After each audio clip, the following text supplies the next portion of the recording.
When troubles come and my heart burdened be, then I am still and wait here in the silence until you come and sit a while with me.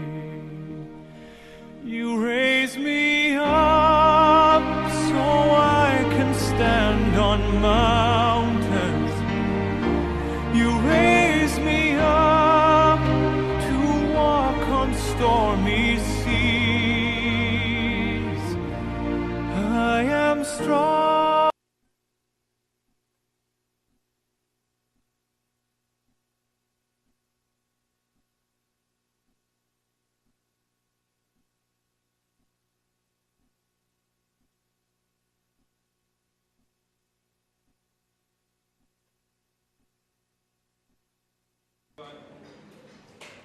Liberia, Thursday, March 6, 2014. Starting at about now.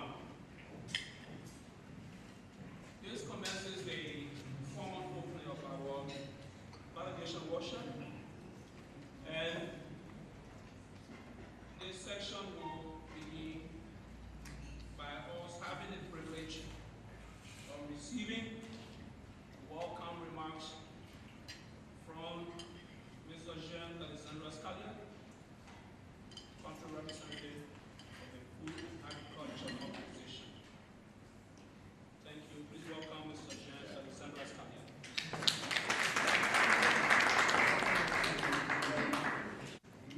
Welcome to colleagues, friends, officials from the Ministry of Agriculture, colleagues, friends, officials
down, and oh, my soul so weary. When troubles come and my heart burdened be, then I am still and wait here in the silence until you come and sit a while with me. You raise me up so I can stand on mountains. You raise me up to walk on stormy seas.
don't go to get some more remarks after the representative of the Triple F. I will call in shortly.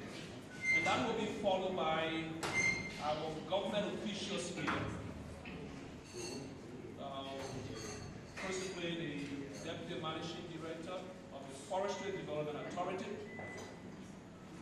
And the last, not the least of course, will be the most senior official of government here with us now, in person of the Honorable Member with Joseph George Francis, Chairperson of the House Committee on Agriculture and Forestry. So we'll get these brief remarks, but we'll start now with Mr. Jeffrey Campbell, Manager. Thank you for coming.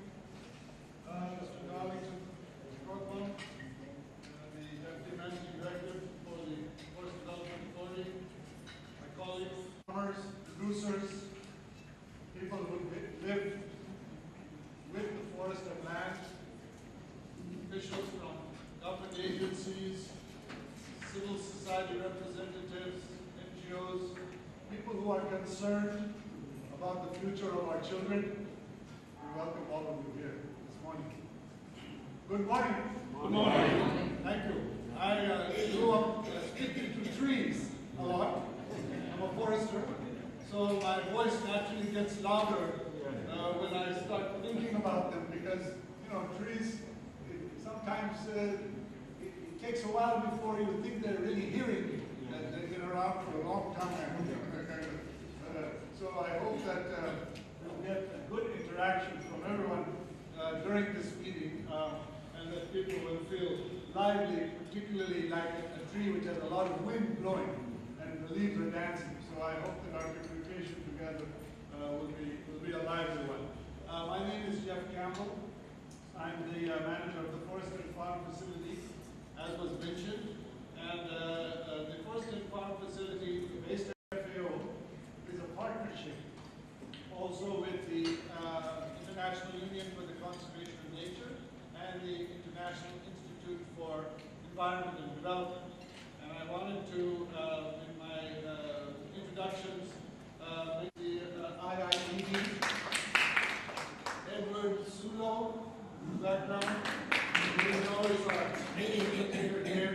And I wanted to make a special mention also of Mr. Edward Kamara from the FDA, who is a very important colleague of ours over this last year, and of course to partners who are here. Very quickly, I think it's important to build on the wonderful address earlier. I think in some countries it seems have a little bit of difficulty initially explaining why we are forest and farm facility. But from our wonderful trip to Grand Cape Mount Ontario district, where we met with many members of the community, I realized perhaps in Liberia it's not a problem to explain the relationship. All of the farmers who were there also had with them products from the forest. It was part of the farm. It was part of the livelihood. The livelihood strategy is a combined one. And this is very much what the Forest and Farm Facility is trying to help the broader world understand. That really, for our vision, which is that smallholders, communities, indigenous peoples, women's organizations have improved livelihoods and decision-making over forest and farm landscapes, over the area which they're responsible for, because they live there. The place where the water comes from, the place where the food comes from, the place where the building materials come from, the place where the medicines come from, the place where the flavor of life comes from. So I think this is something that for us is a very, very important vision. And as I said, here it seems to be quite clear that these two people living on the ground. We work on three main pillars, which were again very, I think, well described in terms of the discussion before. And if you have in your packages is a little brochure that we have, which will go over this. But I think it's worth just briefly mentioning that the first really how can we help strengthen smallholders, women, communities, business peoples, producer organizations, both for business and livelihoods, and also to engage in policy, to have the voice heard, to have the issues received. And I think here we really emphasize also the word organization and the word producer. Why producer? Because as we heard, 1 billion people are living around and dependent on forests. But they're not just dependent on forests, they're producing materials for sale, for the market. The majority, the largest percentage of the world's food is still produced by smallholders. They are the enterprises and the organizations which they are forming is in a sense the engine for the transformation for most rural parts of the world. So it's really important for us, we feel, to strengthen those organizations. Organizations, we feel, are key because we think that they can add value in so many ways to individual farmers, individual forest dwellers, individual producers, and individual families. They can help them to show us help them to secure rights, tenure, secure access to forests and products and markets, to improve the sustainability of the management of farms, forest areas that they're in, and as I said, to expand the businesses, to be able to work together to get to markets, build their enterprises, and therefore increase income, and not only income, but a sense of well-being. So I think because being part of the community, being part of an organization, gives you strength in many ways. And we had a big conference recently in China, and a publication called Strength in Numbers. We really feel that, right from small groups to other associations and organizations at different levels, really give strength in numbers. The second very, very important pillar for us is the pillar of working with governments to catalyze this multi-sectoral coordination and dialogue which was mentioned by my colleague, the representative here. Because we see this as very, very important. Each ministry or government is trying their best to figure out how do we manage these resources, what's the best way to allocate them, how do we make sure that rights are met. But very often get very busy doing their work without getting a good chance to really coordinate and collaborate together and share those decisions to make sure that they don't get in each other's way too much, etc. And we really are very interested to try to support processes which help them to talk together and which give a place for producer organizations to interact with civil society, to interact with different government agencies with each other, both in the countries where we're working and between the countries and the region and ultimately to a global level. So I think I'm not going to say too much more here because I've already taken my time, and when you talk to trees you're not in a hurry. So you can go for a very long time, so I don't want to do that. But I just wanted to say that it's a pleasure to be here in Liberia. For me, it's the first time. And it's wonderful to get a chance. I'm so glad we were able to get out into the countryside and see what a beautiful country it is.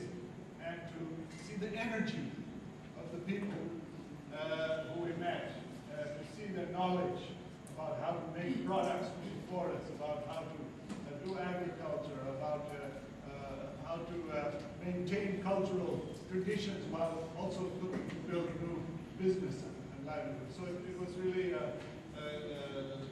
very exciting, and we hope that this will be this workshop will be an opportunity for all of us to share ideas, brainstorm together, and come up with some good strategies going forward to help with this agenda. So I would close with the hope that everyone will feel very free to express their views and opinions, and we will, of course, be learning from you so much during the course of the day. Thank you very much.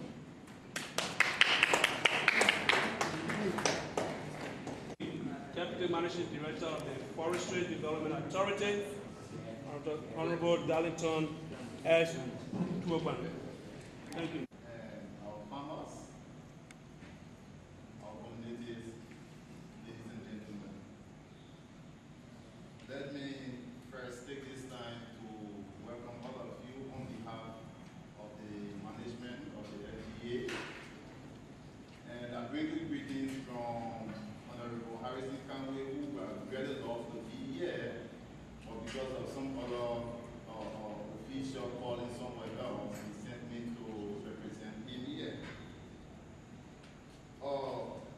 At the FDA, our goal is to ensure the sustainable management of Liberia's forests and its related natural resources. And how do we do this?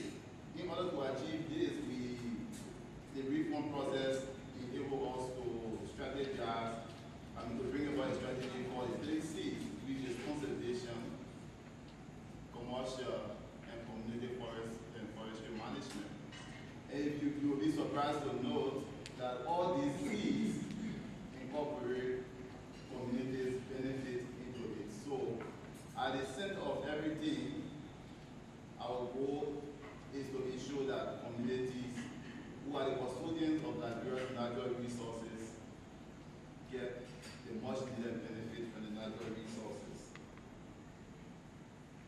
And from the FDA end, we are committed to supporting any project that will help ensure that our communities and our Liberians, the people of Liberia, benefit.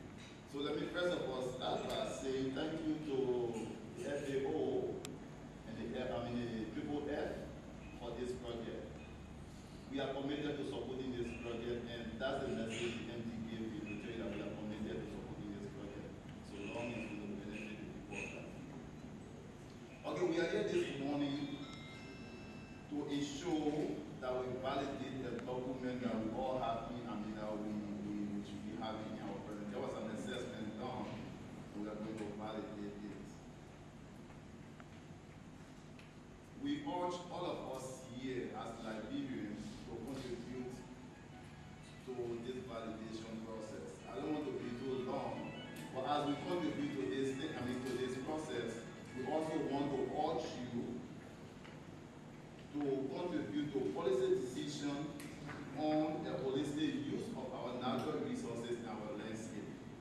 It's about you, it's not about the FAO. The FAO is therefore not being wrong, and they have representative here. Whatsoever decision we are going to take here today is going to impact you and myself and our future generation. Let us not forget about them.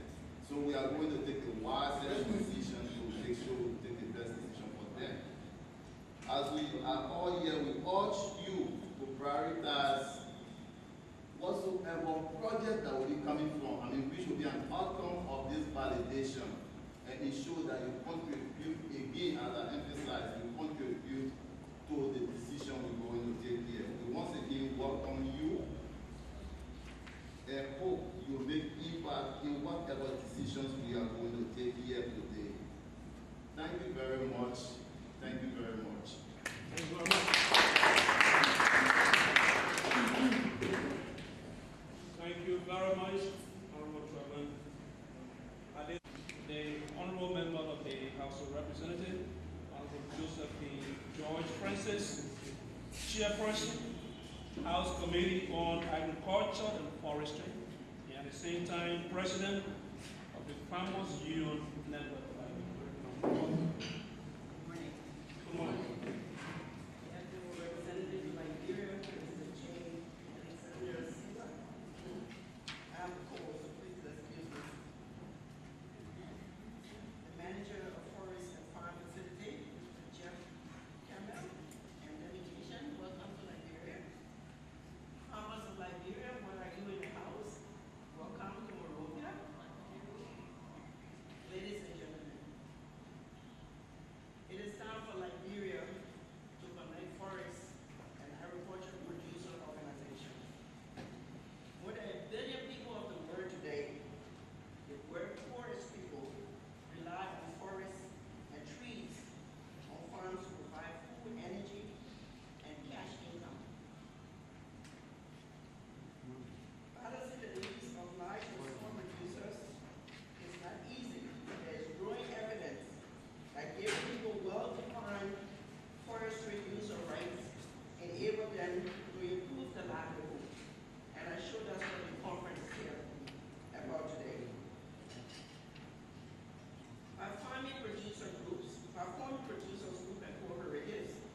forest farmers can take collective action and enjoy economic skills. Cooperatives and producers organizations need to develop an internal capacity and broaden their networks so they can provide specified specific services that are relevant to forest and non-timber products in production. Development partners should focus on helping producers, organizations to bring into scope of the activities and include services for forest producers.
promise of willpower. Please let's give ourselves another round of applause. Our group photos which will provide opportunity for interaction for a few minutes so that when we come back, we'll start our main section and the honorable can go to the plenary, everything we can go to the public. Again, where we sit here, will we back down here or we go outside?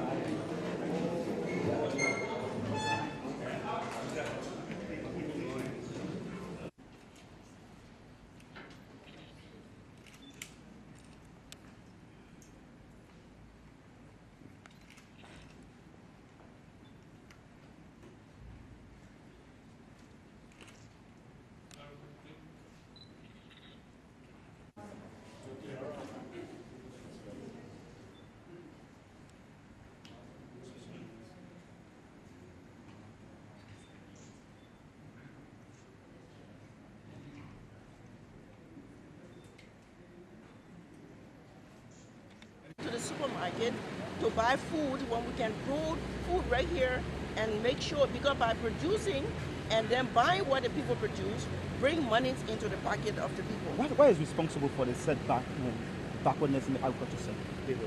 Well, the setback, I will first say, with the war situation, most of the farmers have migrated to Monrovia or the very old. And the younger generation that should be taking over are too busy in town because they were ex-combatants and they in town riding pen or probably found a new way of life and instead of going back. So we need to make agriculture sexy. We need to make sure that that agriculture becomes sustainable and attractive for the young people to go back in the rural areas. But how can they go back in the rural areas? Give them some leverage of owning the land which they're going to cultivate. You think government and give them some subsidy for them to be able to grow food. And with proper evaluation and monitoring from the Ministry of Agriculture, this can happen. You think government hasn't done much in this life? Not that government haven't done much. We all every Liberian need to get involved. In Tanzania, every citizen of Tanzania have a farm or a backyard garden, including the taxi driver and the bus driver, because they told me so. So Liberians too need to start growing food. We need to grow food. We have no food here. Our young people are suffering from malnutrition. Go into the village or town and see your grandmother looking in the field for leftover cassava. You think how you feel? We need to take agriculture serious. It's about time we start dancing with this. Because everybody needs food on the table at the end of the day. Will you lobby with your colleagues to ensure that more budget is placed in the... Yes, and that's what it lies on us, to make sure that we put... Now, the president have already announced in her annual message of $9.3 million will go to Ministry of Agriculture.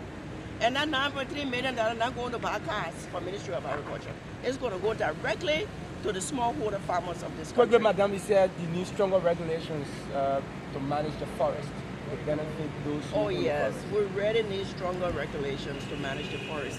People are going into our forests and violating every law. And in other countries, the forests are owned by the indigenous people. So there's one thing too we have to look in, where every household should own a portion of that forest so they can maintain it, be able to grow more trees.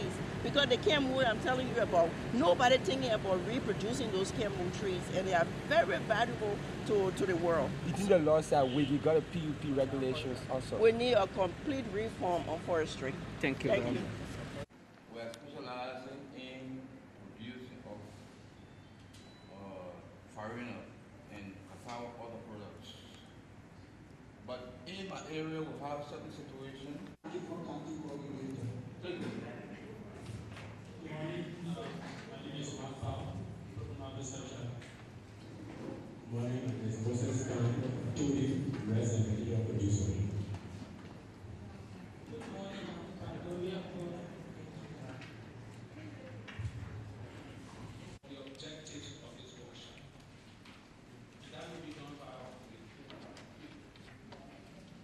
Will now use its past year's work focused on clarifying different challenges in Liberia for forest and farm producers, which you will validate today.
very important when starting any new initiative to have a clear understanding of what the situation is in the country, so that you know in 3 or 5 years' time whether you've made any difference through the initiative. So in all of the partner countries, there are 6 partner countries of FFF, expanding this year to 10. There was a baseline study done, and I'll present the results.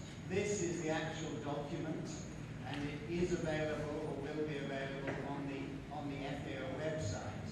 It's quite a useful document. It's full of useful information. So if you want a copy, please do look for Forest Farm Facility, Google, or use this brochure. You can find the website on the back. Okay? That would be just too much work. So there was a selection process of 3 counties to gather data from. And you can see that the 3 counties that were chosen were Grand Cape Mount, Lofa, and Nimba. Later on in the presentation, you'll see G, L, and N. That stands for Grand Cape Mount, Lofa, and Nimba. And the reason those counties were chosen was because there was good information available. They were fairly accessible from Monrovia to go and do field visits.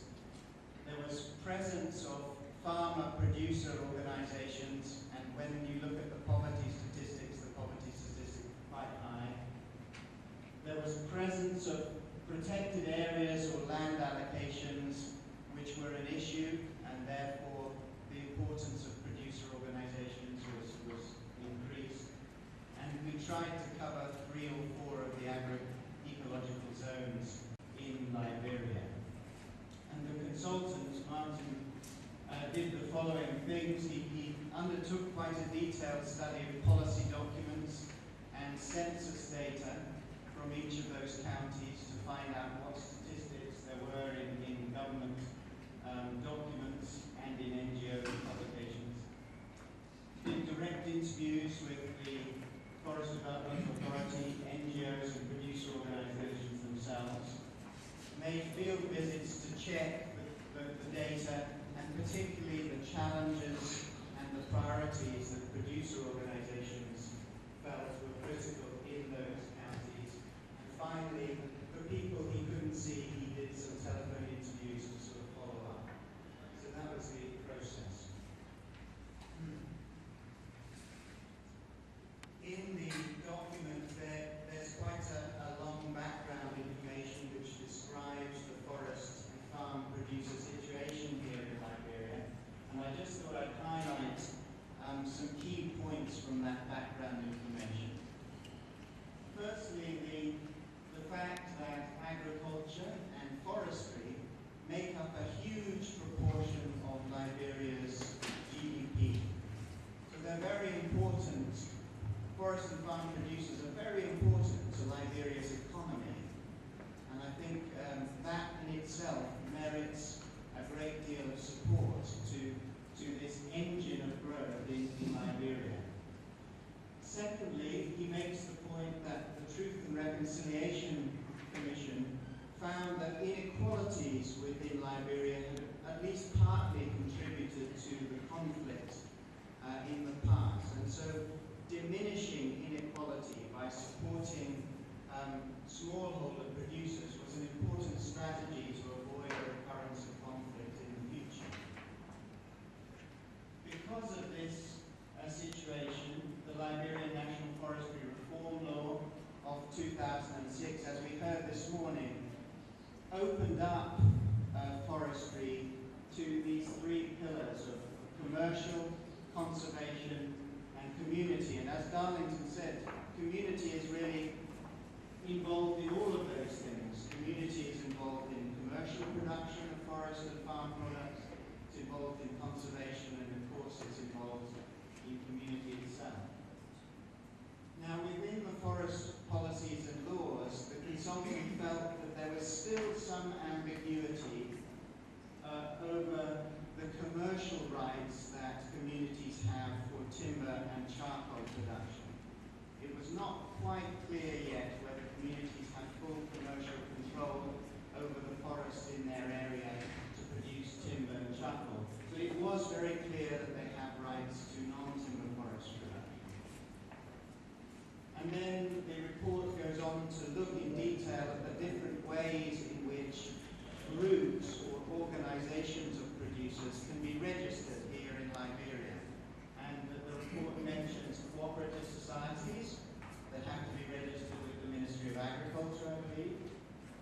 associations that can be registered at county level, so that's probably one of the easier registrations.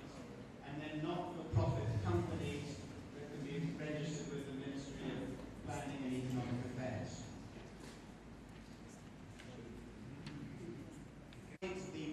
The different producer organizations into 4 different types. 2 of them were mainly focused on forest producer groups. The first of those is woody forest products, so pit sawing, chainsaw logging, charcoal, and then also included craft, rattan and bamboo type woody products.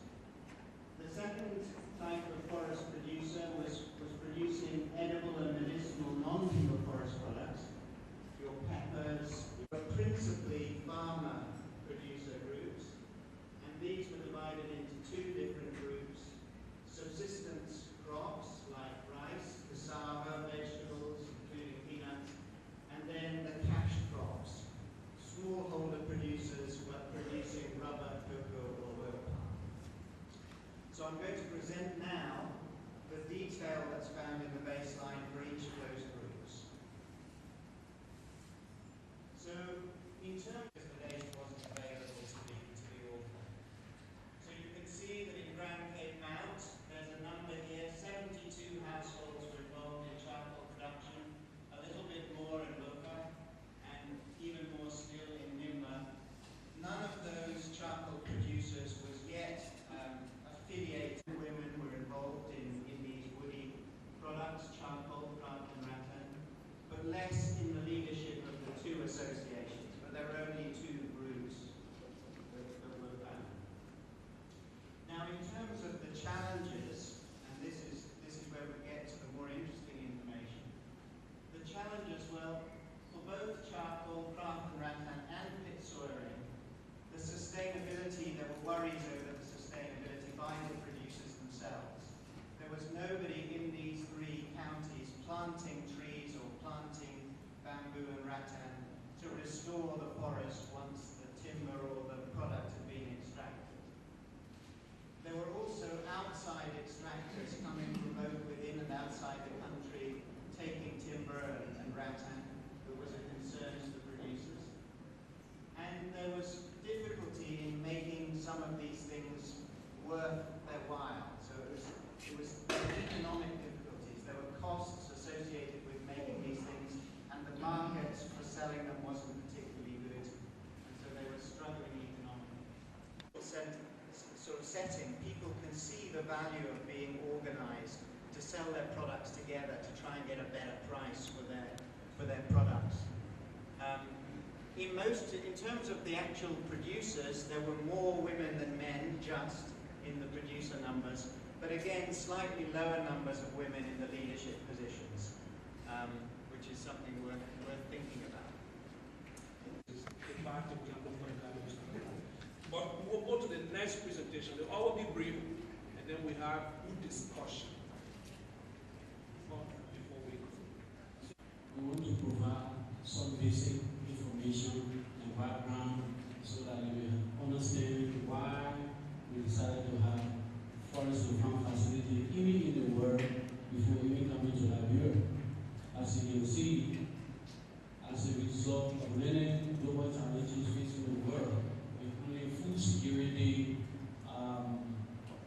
improving the livelihood of people, natural vegetation being depleted, and smallholders and indigenous people not having the capacity to sustain themselves.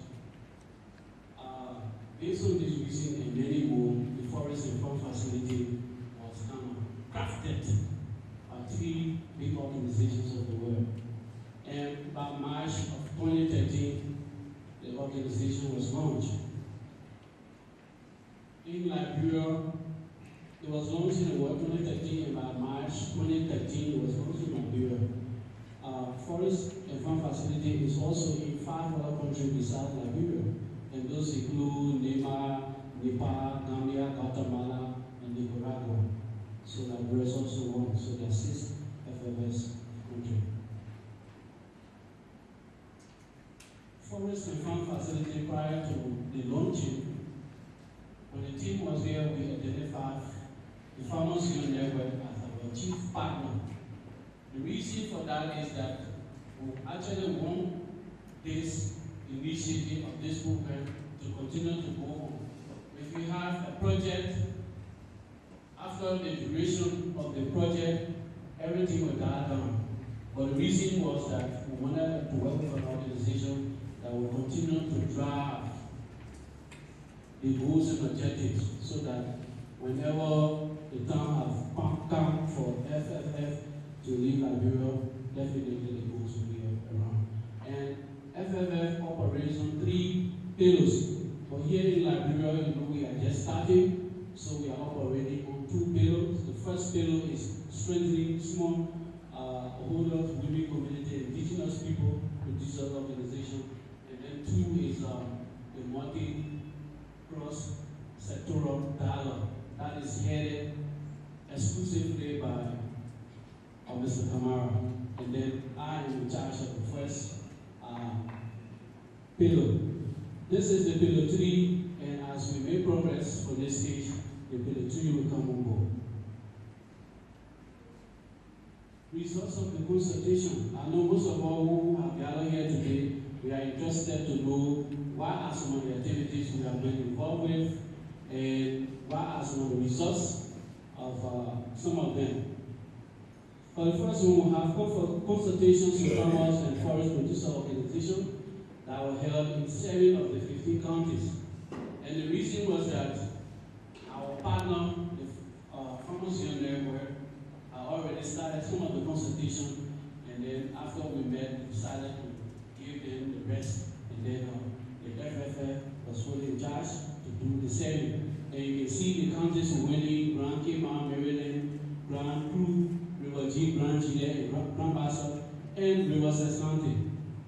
And during this consultation, we met with over 7 tech farmers and producers was consulted, and all of these took place into the 3 districts of the 7 counties involved.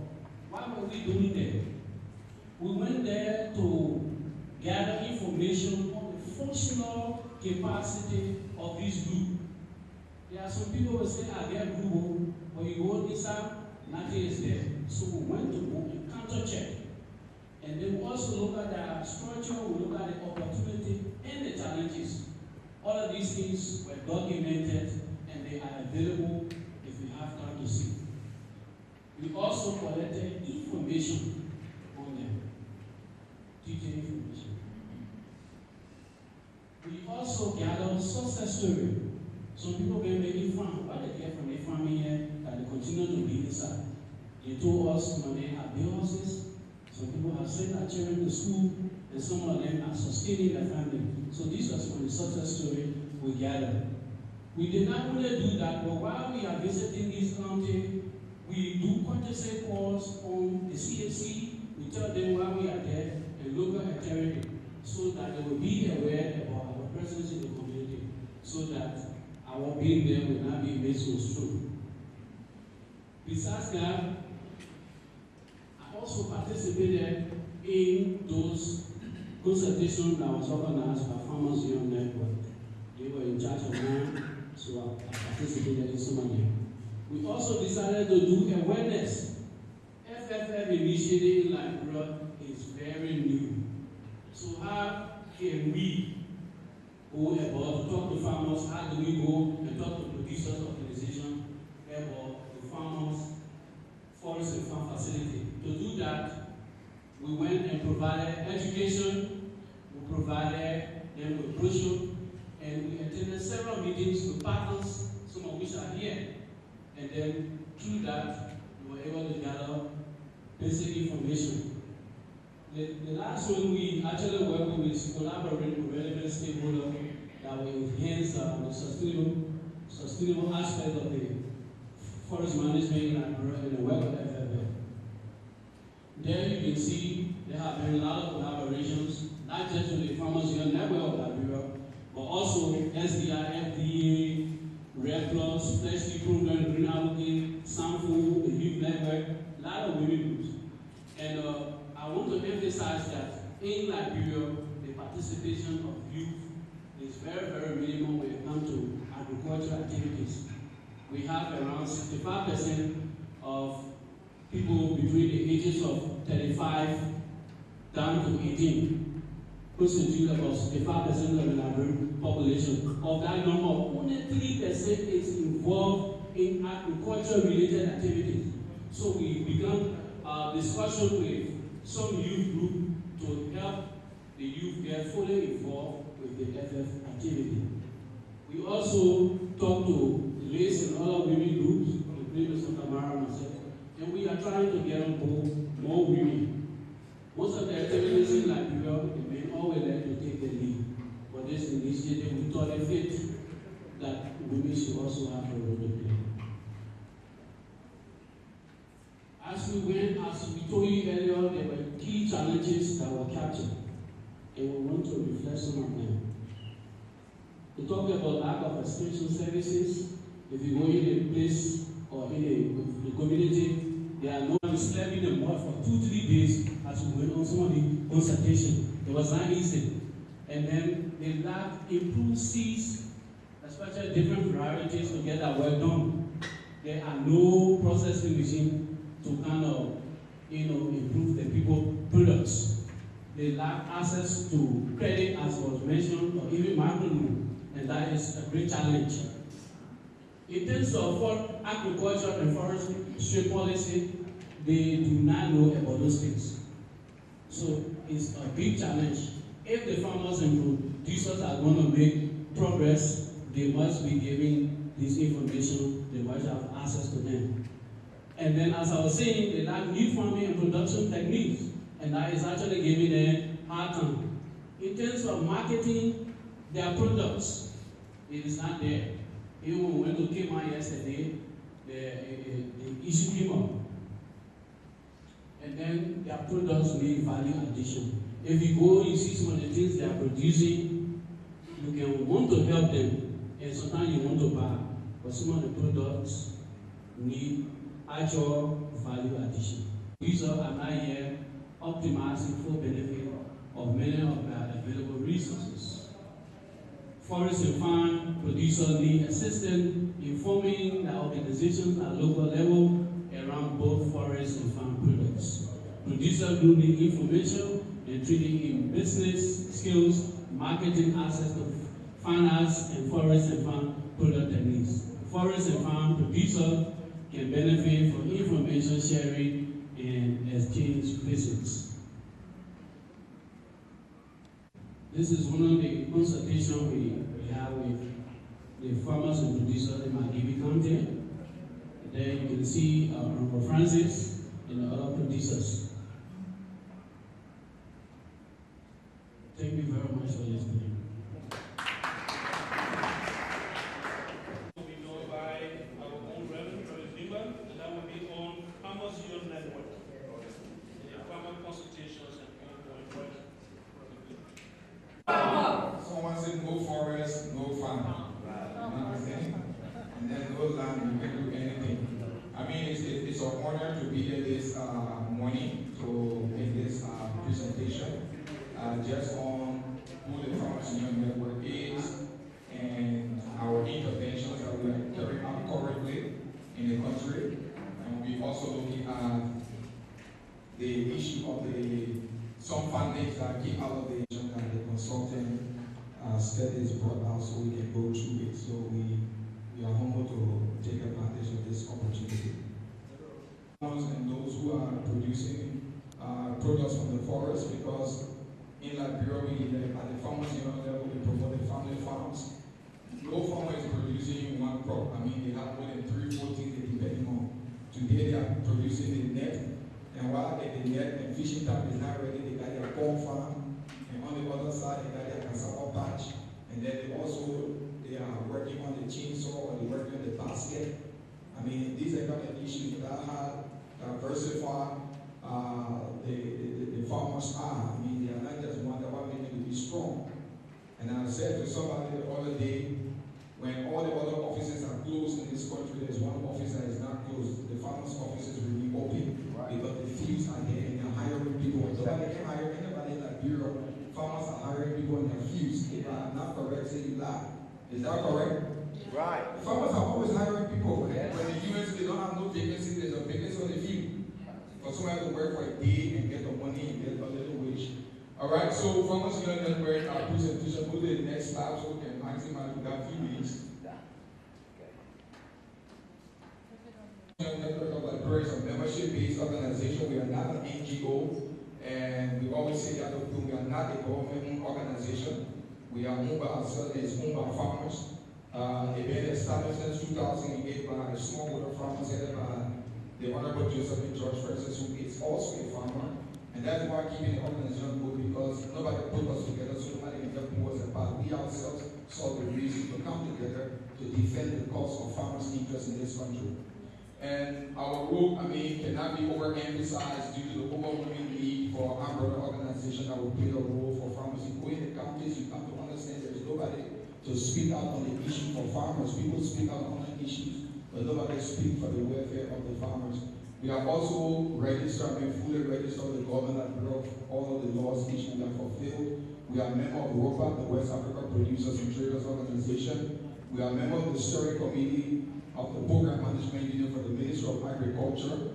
We got over 35,000 registered members across the country in Liberia. So when the president says 60% of the population depend on agriculture and there are people from the rural area, we got that number. So that's why we're bringing some of that number to Monrovia to tell the government what to do with the money they promised. All right, next. Our vision, vision of improving the economic status of Liberian farmers and enhancing food security. That's our vision, our fund. Our mission is empowering local farmers to increase food production by using improved technology for sustainability and development in Liberia. All we look at is sustainability. How can we do things in a sustainable way? Next.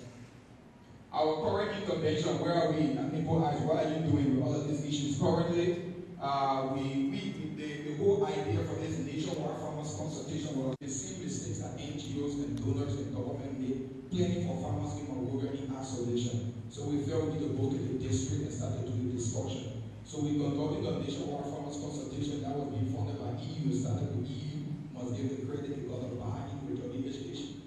And with CSA collective strategy out of the based in Virgin. And personally, we have the 18th Government Supplementary Fund and IFAD and MO that's funding the process of putting farmers together, getting down those states on how farmers' organizations are structured in each county and in the districts and other issues. So that started in 2012, and we expect to complete that to the validation this year and know what the valid issues are. Next, we are also implementing first of its kind because we are advocating strongly for the inclusion of farmers in all of these initiatives. We are implementing our part. We are working with lead farmers. We're not working with project farmers. Some of them have a history of farming and just going south of their land to do this work. That we need to advocate from, and there where we come together to have a common shared vision. And under the other sub-regional project, we also implemented the Women and Farmers Against Poverty in West Africa. This is a funding from the Netherlands, and it's in collaboration with WOPA and WIDAF Regional Office. And in Liberia, Women College is working with WIDAF and also with AFL on this project. So 5 years project that is done in 3 counties, Montserrat, Ibi, and Bon.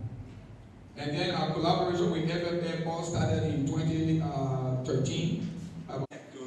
Stakeholder policy platform with government at local and national level. Practically, you see down here, that picture you see down here is an agricultural plantation that is going on in Sanu County, the clearing of the forest. As we go further, we will tell you what is that to us, to you, the small producers, farmers, and other people. What is the objective of the National Forest and Landscape Forum? We are to ensure a development of national integrated forest and landscape policy. We need, why are we requesting for this? You see, in Liberia, everybody, every sector that is managing the forest and landscape, earmarked for establishment. But do they ever consult lands and mines when they were establishing it? Do they ever consult Minister of Agriculture when they were being established? So we are trying to see that how will the government or these sectors, we are all working for government, to have one policy document to ensure that agriculture, before you give a concession area, large concession area, please consult with Lands and Mines and FDA. FDA, please consult with Lands and Mines. Lands and Mines consult with agriculture. Okay, go ahead. What is our vision? Our vision is an environmental stability. That could only be done through sustained management of the environment. What we lead to a sustainable development, at the end, the communities, poverty alleviation. Without these, you cannot get the last one. If there is no environmental stability, there will be no, the poor will suffer. They are always the victim. And again, what's the importance of intersectoral coordination? What does it bring? It brings about a critical for reducing poverty and hunger, as I say. When these sectors are working together, they bring about reducing poverty. When there is an environmental stability, it brings about reduction in poverty and hunger. When there is an environmental stability, it ensures environmental sustainability. It brings about help to integrate the principle of sustainable development into forest-related policies, and to integrate also forest into sustainable development plans of the country. It brings about, it's necessary for sound decision and land use, on land use and resource allocation. When these people are working together, intersectoral dialogue, this is what it results to. It minimizes the negative impact of forest land cover and land use changes. Now you see that when we're talking about you go to IGMA, because there is no good policy decision. The whole Gowla district, they are gone out of forest. It has been changed because there is no coordination. Okay? Let's go further.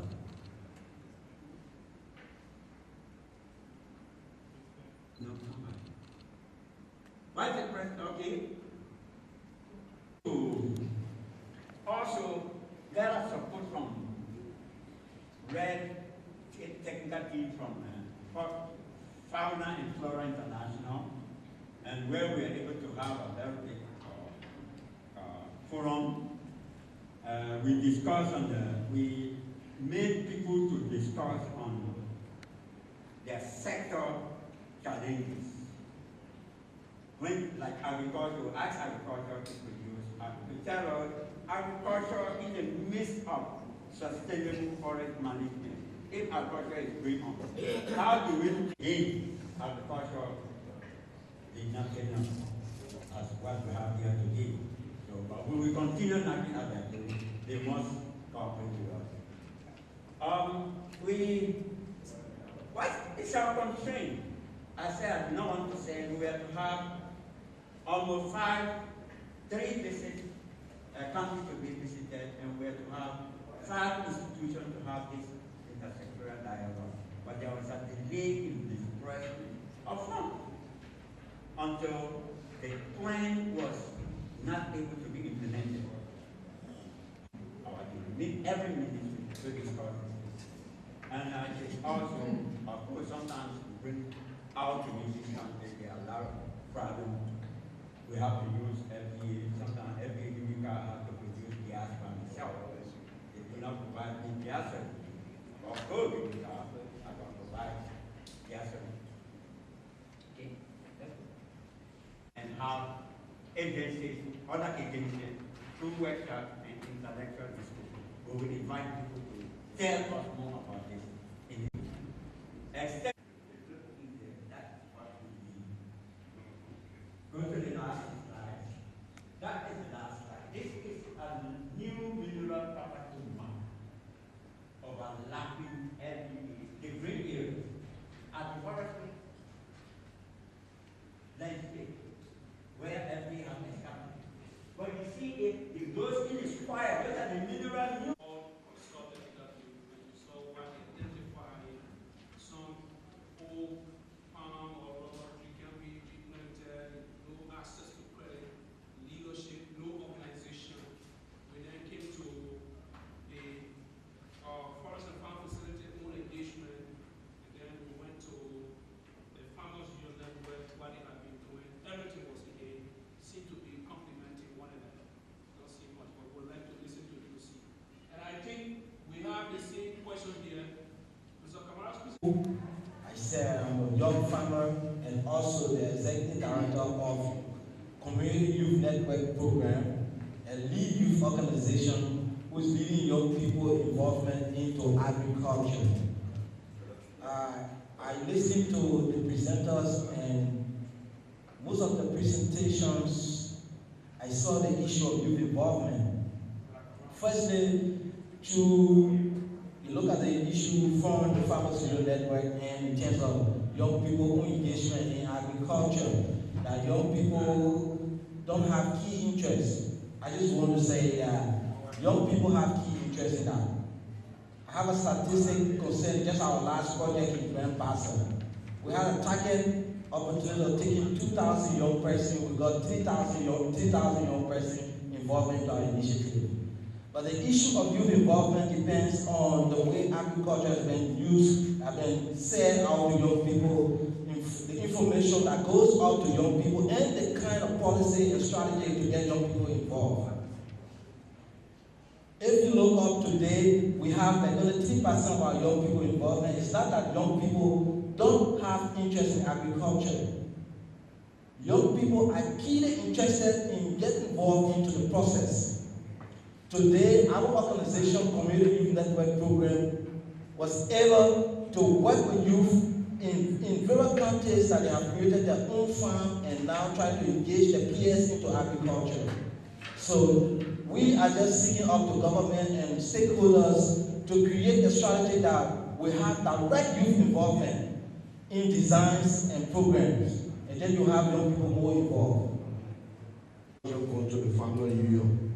I want to know for fun whether they are only involved in advocacy or they are providing some services for the farmer in terms of seeds, because there are a lot of challenges in place there in terms of seeds, fertilizers, giving them basic techniques of how they package the goods and to sell the market, giving some idea how to preserve most of the perishable goods, because most of our farmer products are perishable goods. Are they giving some means of training how to preserve the goods, means of storage the goods, giving an idea of marketing techniques, providing the seeds, or only there to advocate?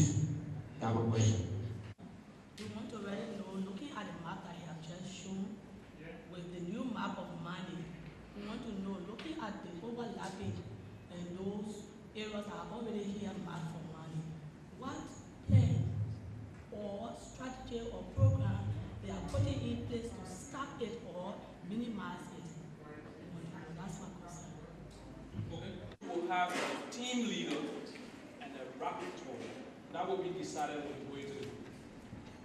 Membership of each group will have to be diverse.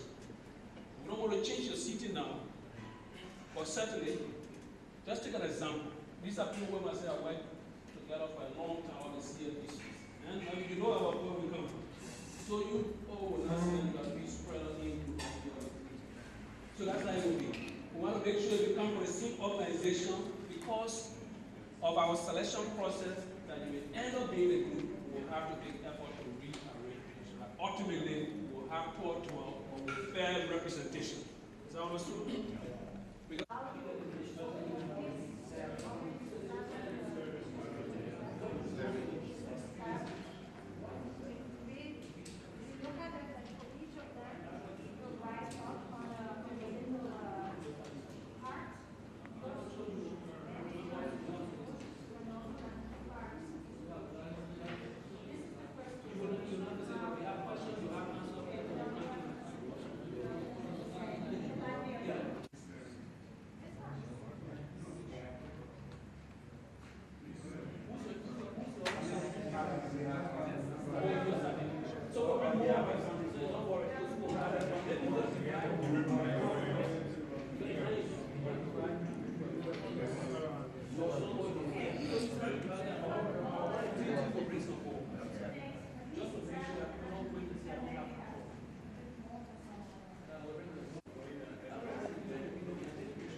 that one out of pocket.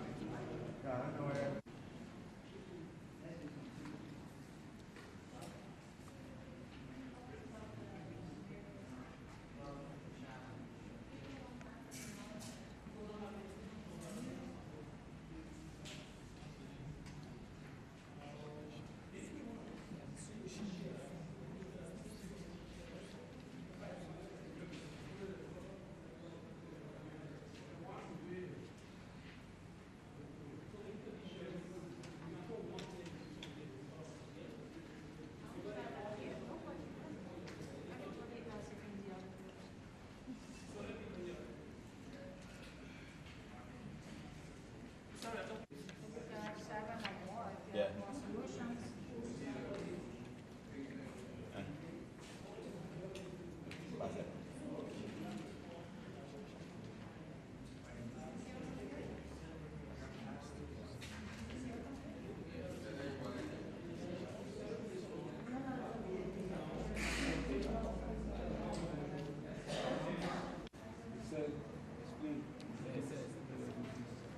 So, what is the solution to the lack of coordination?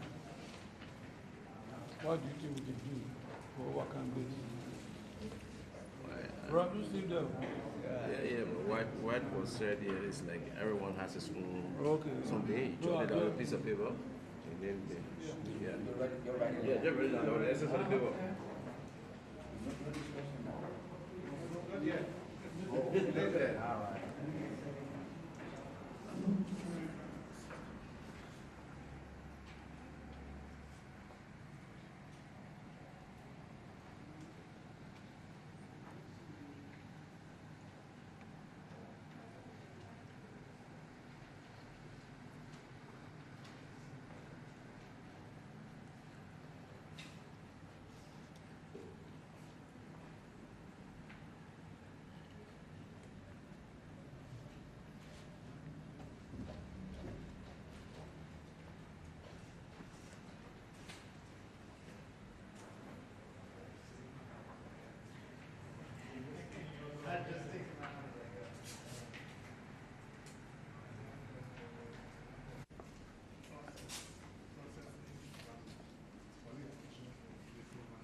If we're doing one, the thing what will be the solution for one, we put it there.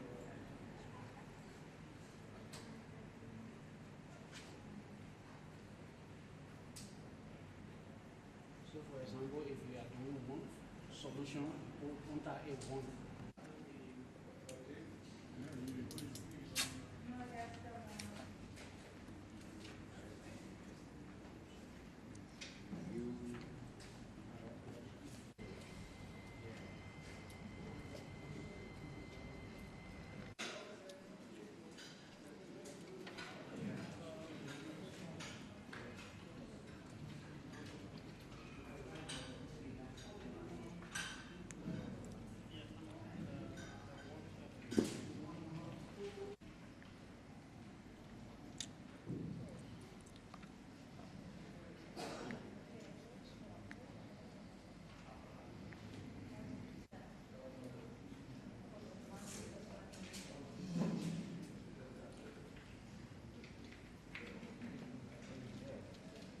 Ideas, stick it on top.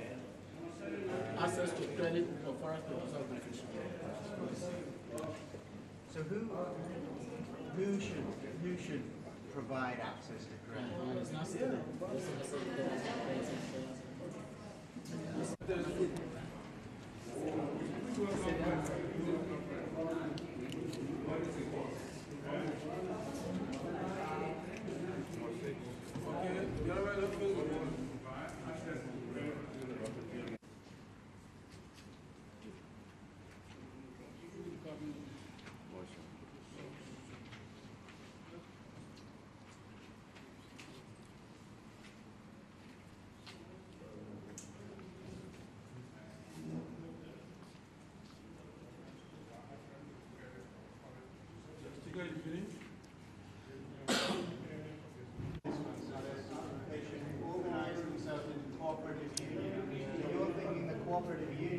provide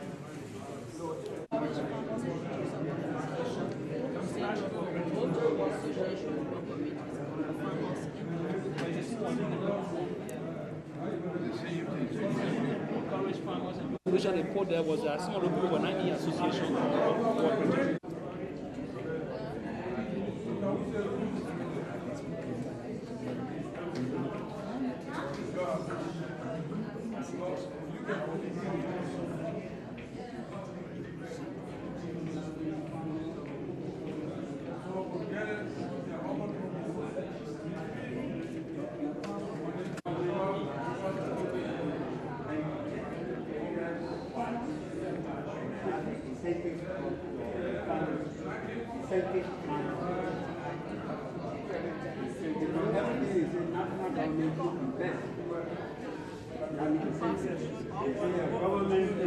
Government through.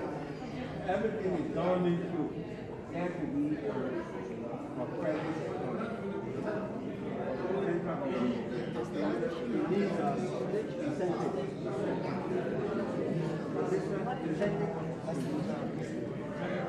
financial incentive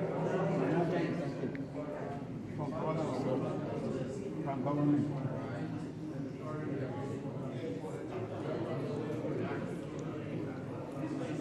Well, this present financial incentive, which group is there? Government. Government. Okay,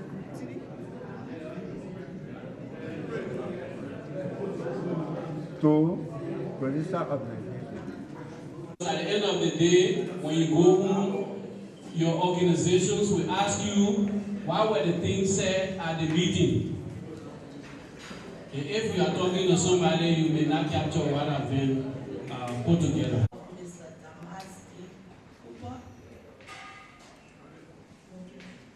For this morning presentation, we had 3 presentations for this morning. There were key challenges that were earmarked, and we went into group work and we are trying to find solutions for those challenges and constraints from the presentation we had this morning. So I believe that everyone has this paper, so I won't read the challenges, but I will go ahead with the solutions of those challenges. Number 1, we said in order to solve the problem of lack of coordination, we said there is a need to do more networking among the land ministries and the agency. In the presentation, we heard one of our key challenges was overlapping of the ministry. So we said the networking among land ministries and challenges would be a way to solve that. Then under that again, we talk about the policy on the land allocations. Number 2, that has to do with the consistent forest and land policy. We said that community, and we said that it would be good that the communities try to find the land ownership. Land ownership be given to the government, give the community and the farmer land ownership. We said in order to solve that and protect our farmer, our forests, it would be good that government provide land ownership for community and farmers. We also talk about, under number 3, we talk about the stimulation that has to do with lack of access to information and policy. We say, how can we solve that problem? And some of the ways to solve that problem is we try that the stimulations of government policies and marketing informations be made known. And the only way we can do that, we talk about exchanging of information among the farmers and the producing organizations and NGOs. We're also going to use the media. We're going to use our local radios in our various communities, using our local languages and dialect to be able to disseminate those information that has to do with policy, land, and forest. Under number 4, we talk about structures, different levels to represent producers' interests. We said the only way we can achieve that is to encourage farmers and producers to group themselves into cooperatives. because we believe that if the farmers are grouped into cooperatives, they can easily be able to access information, they can easily be able to access credit facility, they can easily be able to get government to do things for them, and they can use the group. It's easier to advocate in a group than an individual. So we say we're going to encourage our farmers and producers to organize themselves into associations and then to a cooperative level that have more benefits as a cooperative. Then we talk about the lack of knowledge and technical issues that were mentioned in our presentation this morning. We said what we're going to do, we're going to talk about training and educations in planting and value additions in order for us to have technical skills, in order to be able to use the modern machines. We cannot do it overnight. We need to be trained. We need to be trained, and we need to add value to our produce that it can have more cost on the market. And we talk about exchange of market information on farms and forest produce. We talk about number 5, that has to do with lack of organization to share costs, find markets, and get better prices. We talk about there is a need to do more collaborations to strengthen our advocacies and to have influence. We need to collaborate as a group. If we want to have good advocacy results, there is a need to strengthen our advocacy skills, and that will lead us to have more influence over advocacy activities that we campaign for. Here we talk about enterprise and market development. There is a need to develop enterprise and market development. Market development, that has to do with market linkages. Even though we are producing, but we know that there are buyers, so there is a need to bring the marketer, the producers together to be able to have a linkage. Then we talk about credit, lack of credit, investment, reaching forest producers organizations. Wow. And we say in order to do that, we need credit loan for the farmers and the producers. Now, after this, the group met again and we decided among all the issues or among all these solutions, what is our varieties? And so we're able to take out 3. And the 3 are, number 1, you'll be surprised that more people took credit loans for farmers and producers as our number 1 varieties. The number 2 is community and ownership of land. Our number 3 is establishing farmers and producers groups and cooperatives. All in all, we're able to select those things out of all the solutions, and we want to make them as our varieties to move the process forward. Thank you very much. That's very good. Thank you very much, man. You set the bar very high, so we're looking forward to all the other groups coming. Thanks very much. Without much ado, we will have time to discuss some of the few points and see comparability, consensus. Let's invite group number 2. On behalf of group 2. Okay, you already know the task. We had these challenges, and we were asked to advance some solutions. In our group, we came down with a series of solutions. So I'm just going to go through them quickly for the sake of time. Okay, I will do it in a reverse order, so you just follow. We say solution number 1, say government to provide access to credit for forest and farm producers. And 2, we also agree that government should provide technical training, the technical know-how as to go about, solving this problem. And 3, we have create awareness on need for organization. 4, we have improved information on policies.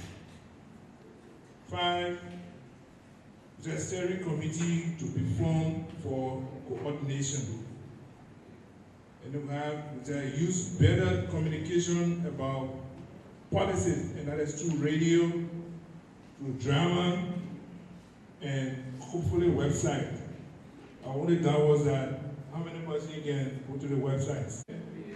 We went back to the group to come up with priorities. Then we looked at the 3 priorities we came up with are: 1, government to provide credit access, to provide access to credit for forest and farm producers. 2, government to provide technical training. And 3, which is the last priority, which is create awareness on need for organizations. Thank you. Credit, isn't it? Yes. Let's have Madam King come in.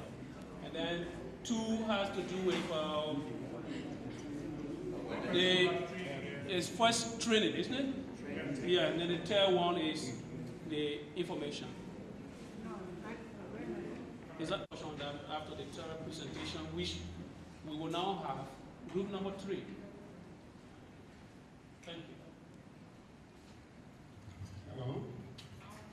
Group number 3. Well, where the group elaborated and deliberated, and out of the 7 constraints that we were given, we selected 3 as priority.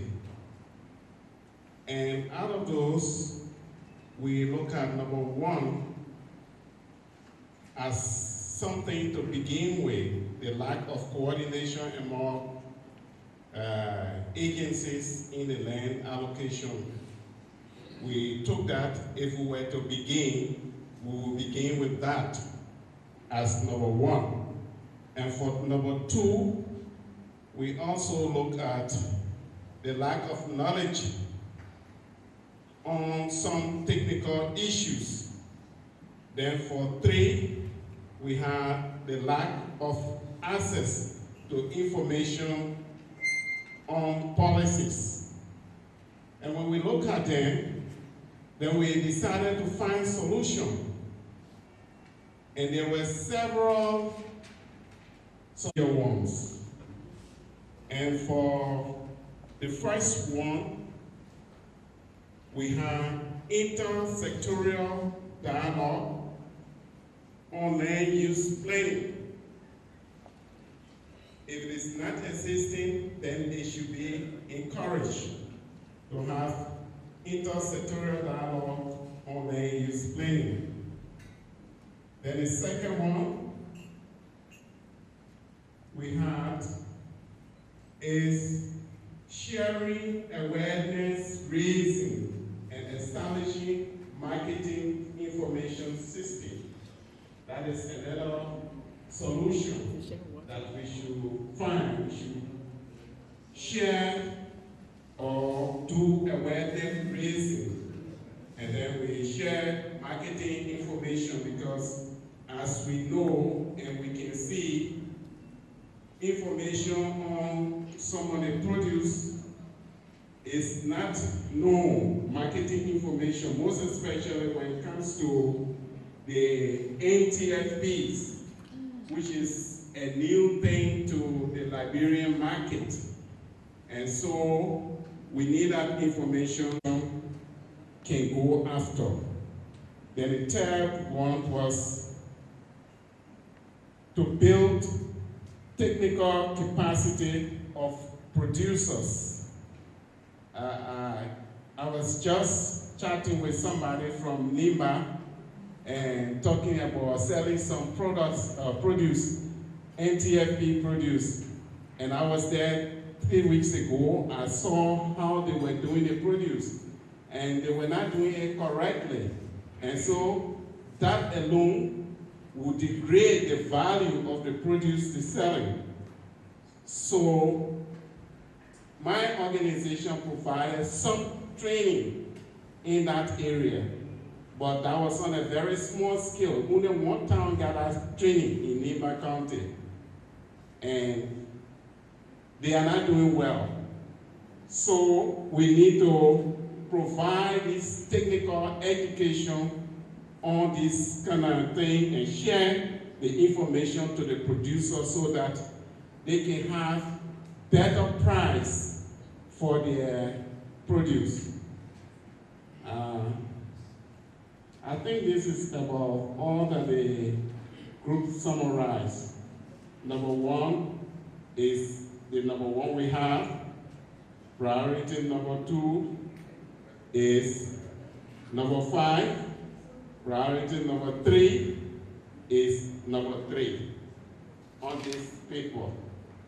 And so our solutions, we said we should encourage intersectoral dialogue on land use planning. And some of us who travel in the interior, we see there is no land use planning for Liberia.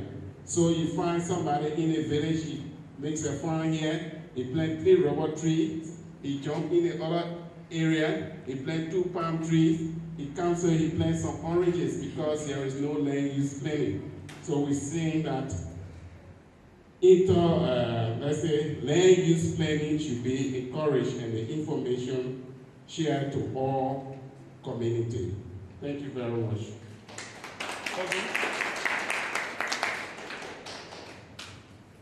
Thank you. I'm sure we have which not on the long list of solutions. Everybody said there were a lot of solutions, and we listened to some of those.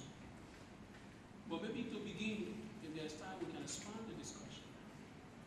But to begin by focusing on the priorities that have been set, identified by the groups.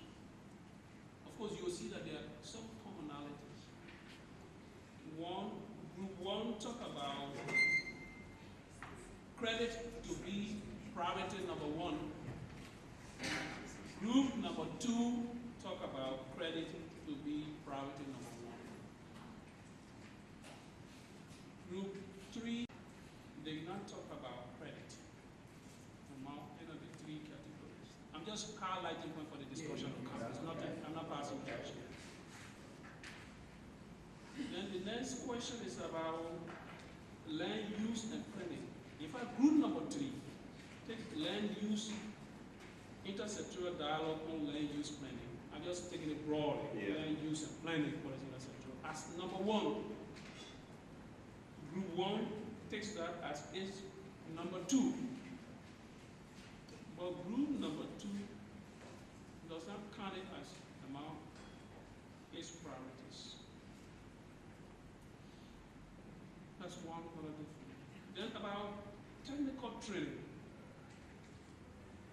Group number 2 recognizes the importance of providing training, government to provide training and society as a priority. And that is consistent with group number 3, even though at number 3, group number 2 takes training to be priority number 2. Group 3 takes that to be priority number 3, but group number 1 does not take it as its priority. And when I'm saying as its priority, I mean of the 3 priorities. If we are very well being the 4th 3, you understand? And so all goes on. It's not for me to make some of the points. You took notes, they are left out. So let me just begin the discussion, and we can come in just by a bit of question, and people can make intervention by just trying to understand some of the discussion that must have influenced the priorities that we presented. First, by just asking 2 ways, and you can find chance to explain why this was your priority and why this wasn't your priority. Because one of the key points that we discovered in the earlier discussion was lack of training, ability, limited training, or knowledge in some areas of planting, processing. You remember those stuff that we were talking about? So let me begin with group 1. This did not come out at all. And we have a little bit brief so that we get discussion, then I can open up the floor. I'm going to ask each group. I wanted to see from group number 1, very briefly, why did you choose these 3 priorities?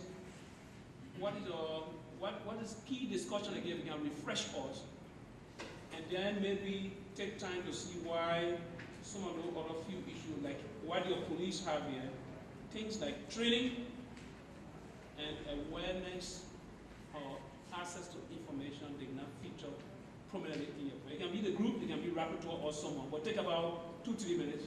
We do it, we have 30-45 minutes to do, then I can open it. We choose the team we choose because we knew that one of the groups were going to take up the training. The training is very much like the training for us. Okay, just to know, I know you talked about it, you were forced to jump into it. Yes. But in your prioritization, the technical training come at any point in your notes, some of you will be coming. Yes. Just what Yes. Number 5 is training and educating, implementing, and value addition. Number 5. Okay, we talk about training. Thank you. On the question about learning, 3, the creation of awareness about organizational needs. I mean, these are 3 big priorities in your force. There's no emphasis on anything about land, overlapping here and there. Even the map that Mr. Kamara brought didn't worry you. We just want to know, is there a question about, is there a question about maybe it was somewhere, it came to number 4, it didn't make it to the 3, or it just did not appear? Is there anything you can share with us as we're going through to see whether we are in the same range? Group 2, anybody can speak to that briefly? It's complex. So, and why it's true that it's complex, people have been using the land. So whether we prioritize it or not, people will still have access to land. That's why we didn't prioritize it. But notwithstanding, it was as important as any of the priority we chose. But like we said earlier, that was our limitation. Not that it was not as important. Yeah. And that is the last group. Group 3, we have group 1 and group 2 emphasizing credit. To you, it did not even appear on your radar. There's nothing important about it. Your 3 priorities really will be intersectoral dialogue, sharing, awareness raising, and building technical capacity of producer. I mean, I'm just highlighting a few. But there's nothing about credit. That's small matter. You have enough. Can you just share with us what you must have? Somebody here. After our limitation, we were selecting our priority, and I think you can see 2 of the group 1 and 2 selected credit. So now to monopolize things in our own mind. So we decided because, and then you were also talking about technical training, because we look at the uses of land use planning.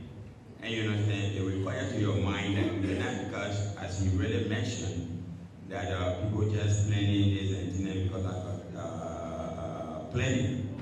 So planning cannot go without training. So that is why we will not take training or whatsoever, because it's embedded into that. And the second one was that we said establishing market flow, loan or credit. And number 3 is sharing and awareness raising, because that is also because that alone is educative. And, so all of the information are also important, but we believe that the 3 that we choose is covered and is embedded into that 3. Thank you. Thank you. If we were all to look at our notes just as we proceed, is that this group agreed that in terms of priority, the first, say, 5 to 6 priorities are: 1, question of credit, provision of credit, or accessing of credit. I'll show you, take it down because it's already in your point. 2 will be on land use ownership, and use planning. 3 will be provision of technical training and awareness. Number 3. 4 will be information sharing. And there's a very good point about market information. So is that why the awareness raising market information. 4 will be establishing of association. That will be, so basically you talk about just 5. Your priorities, you have a lot in common that we are sharing here if you just put it together. I want to see that we use this as a point of reflection to see whether this reflects. If you think hard to say, yes, even when we rearrange it, we are either one or the other, our first 4 or 5 priority will be in the same area. We have a consensus here. Is there any point that we need to discuss as we go to the next step? Because what you have here, if we put the agreement on credit, everybody agree? The amount of serious energy and attention and ideas and commitment that were evident just in this short day, and that it's clear that people here in Liberia have a strong desire to work on the livelihoods of forest and farm producers and to find solutions. And I think it should, we hope that in addition to inspiring us, this has also been useful, of course, for you to share ideas with each other. I think one of the strongest benefits at times which programs like ours can provide, who come in from outside for a short period of time, we know that we're not here in Liberia as a big project, but is perhaps to both bring people together and allow dialogue and exchange, and then maybe raise some important issues and really keep coming back to them.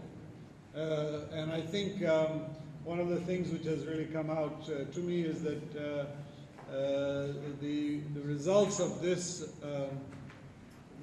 workshop and this brainstorming, I was thinking of it when we were going in as a kind of a solution tree. The solution tree has a number of branches, and each of the branches has a number of leaves, and all together they're forming a canopy over communities. And if we can strengthen that tree, and now I see that we have a tree here, and a tree here, so I think we have a kind of a forest and a farm in between. So I'm feeling a sense that we're maybe really building something important, and we have to keep doing that, each of us in our small ways. I think the Forest and Farm Facility will certainly try our best to play a small role as well going forward. We will definitely, we appreciate that there was a kind of a sense of validation for many of the main issues which came out from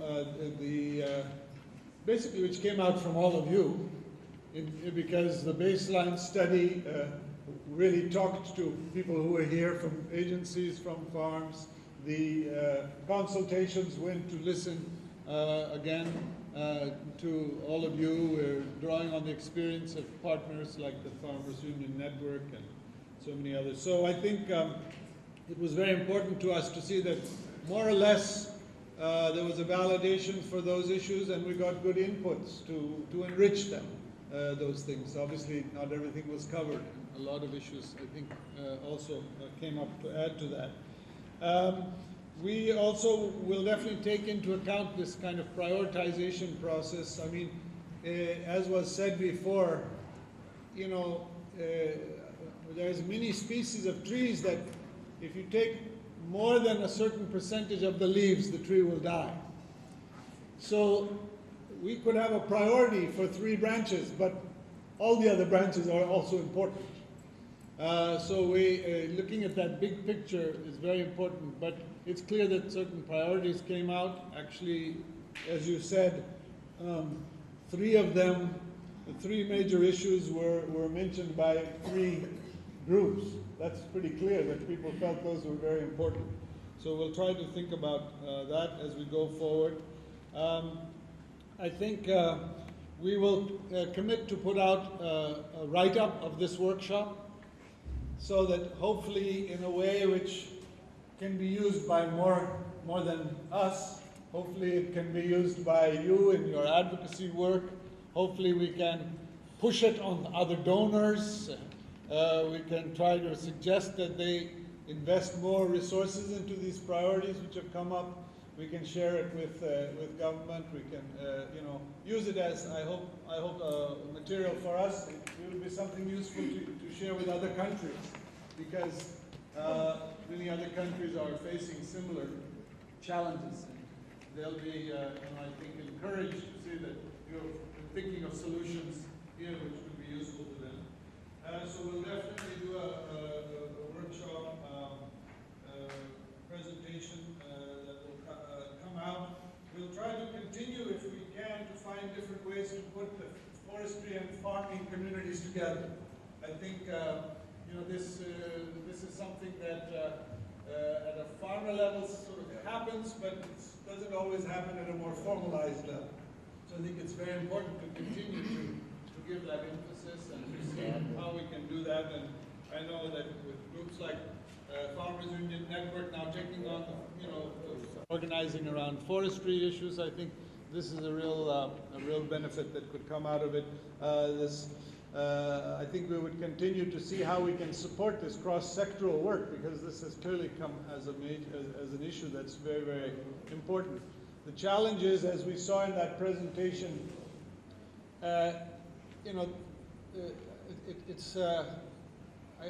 come from India, which has a long history of donors and development people, and when you go to a village in India, they say, "Oh, do you need us to form a committee?" It's a multi-stakeholder forum, but none of them are in fact really bringing the government together in the way that it needs to. So we need to either mobilize, I think, people to say, look, let's try to really build this National Forest and Landscape Forum, or at least try to see whether that cannot take a big role. I think there was interest in people working on RED+, etc., that maybe this could be a major forum. But I think it's really important to try to emphasize that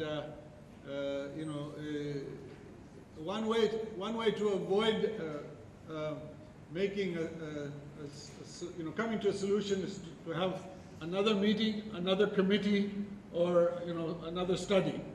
So hopefully we can avoid that a little and focus more on this. We really could see from these priorities that we might be able to provide inputs on for supporting training and capacity building in a number of areas. It's good to know that there's people here with skills on these topics. We have been, in fact, Sophie and Duncan have been doing this work in a number of years and produced a market analysis and development training tool. Maybe we could have a training on that, which we could help support here in Liberia, and then that could really be a training of trainers, and then we could figure out a way to really get that going in partnership with FUN and others. Because sometimes the credit first creates debt, which is too much. Too much. And then it cripples the action before it's even started. And there's a sort of a role for some subsidy to really help get something just started, so it's ready to get a credit. Because sometimes you want to make sure that what you have produced can be sold before you take a loan, because you don't know if you're going to sell it and get the money back. All that, but the people who really know the problem are the ones who have, like you, facing the same challenges. So I think exchange visits of that kind are very, very useful. We also are able to probably once a year try to do some kind of exchange between countries for a certain number of farmer producer organizations, other support. Make rural life exciting and valuable and useful and good and healthy and worthwhile for youth, so they don't feel like you have to go to the city and you have to, you can't have a good life in the rural area. So from my perspective, that means we have to develop, sell it somewhere, or as things build, how can we thicken it and ask if government wants to make a small factory to do something, try to get that made in the rural area. Why does everything have to be made in the city necessarily? So how can we think about this as as driving more than just the daily business, but go beyond that? And for youth, I think that in businesses and organizing, and so linked to that, and then I'll finish, I think, on this, is this issue of communication, and both ways communication. How can information come down from projects, from government, from subsidies which might be there, even from policies? How do we get that information down? And the other way around, how do we get the information up? It says farmers are hiring people when nobody else is. It says that farmers are the real producers of the world, and nobody seems to pay any attention. They go to the supermarket, buy something wrapped in plastic, and they think that it came out of a machine. They're forgetting where these things come from and who the people are that are feeding them. So anyway, I think on communication, we don't have a lot of resources, but we have a small resources potentially to help think about developing maybe support for a communication strategy or other ways that could build on existing activities that are going on. We heard that farmers need to survive the fact that suddenly the price of rubber will drop to the ground, and we'll be looking at a sea of rubber and the price is gone. We know this has happened in many communities that have switched. Oh, coffee is good, everybody plant coffee. Oh, coffee is bad, let's plant cocoa. Oh, cocoa is plant, let's plant, Meanwhile, I've seen farmers who have a little bit of coffee, a little bit of cocoa, five palm oil trees, some cassava, some fruit trees. They're smiling. Because yes, my cocoa is a bit sick this year because the price is down, but very showing in a passion as to what he brings to this subject. We are now able to make remarks, but to save on your time, we want to make the closing remarks. Most importantly, the participants. For us, we don't take this light, but we also want to register our regret for the absence of the Ministry of Agriculture from this most important meeting. And we think that if we must move this process forward, we cannot move it forward in the absence of the Ministry of Agriculture. So the outcome of this meeting must be communicated to the ministry, and we need to tell the ministry that we are serious because the government says agriculture is a priority. If agriculture is a priority, the issues we are talking here are the issues concerning agriculture. So it's our responsibility to follow up on that. But we really appreciate the time together. It's our prayer that after the workshop closes, the shop will be busy and the work will be going on in the shop to keep the shop active and productive. So once again, we appreciate everything. I would say to our facilitator, lead facilitator, we say thanks. And to everybody, we say safe journey. And those of you who have vehicles, I beg when you're going, don't leave the farmers. Please make sure you take the farmers and the produce. And decision making over forest and farm landscapes. I remember that very well. We should all remember it. Good vision. I will first of all tell our FFF thank you for inviting us to this meeting. And my panel FAO there, because I've been a champion farmers for FAO. And Farmers Union Network, which I'm coordinating Bond County for. We tell you people thank you. We work along with you, that we see to it that we have food security in Liberia, as FAO talked of before. And we are working now towards it. Now we will, but we are working towards it. I thank my fellow farmers and ladies for coming to this occasion. We should bless God for bringing us safely, and we thank you for carrying us back safely. Our coming here, farmers, shouldn't just be to come and sit here. I am not preaching, but I'm talking something.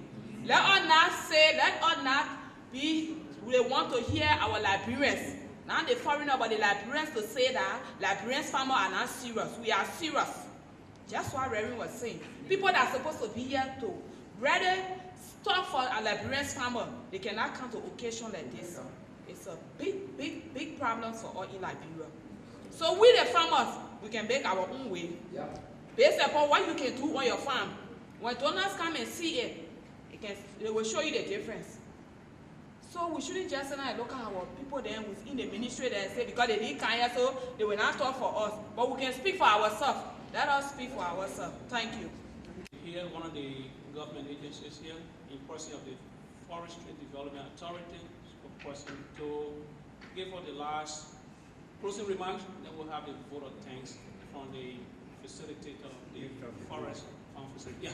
I want to take this time to thank our facilitators and our partners, donor partners from the FAO, FFF, and more importantly to our participants who are making the day a success.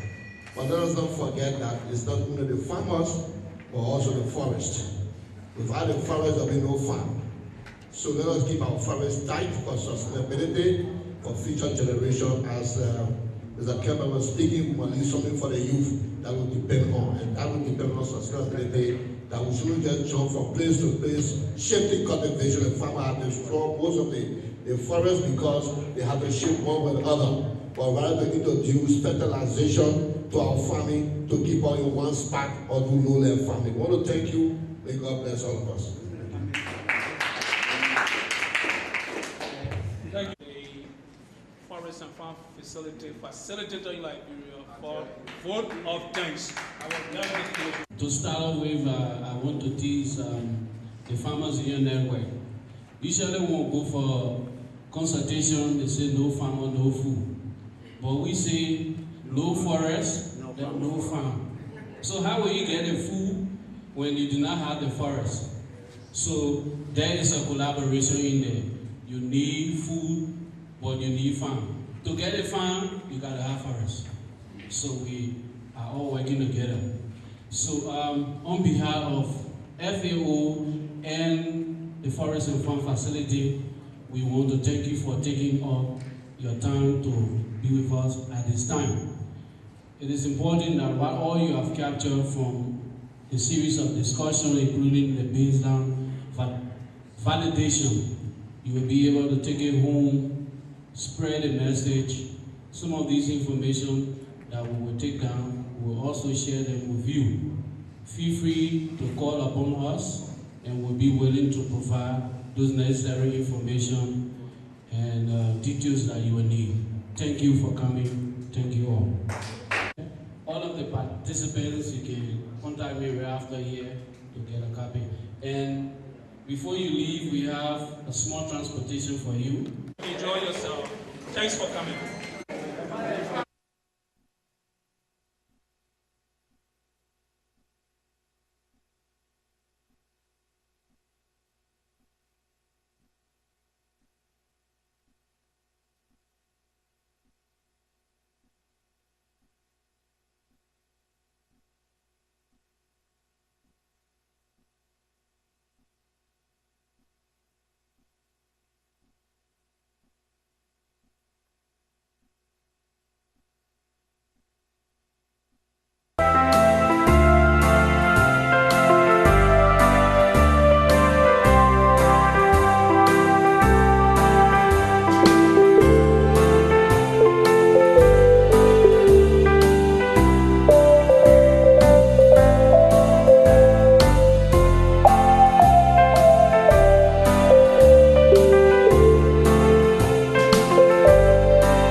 my soul so weary, when troubles come and my heart burdened be, then I am still and wait here in the silence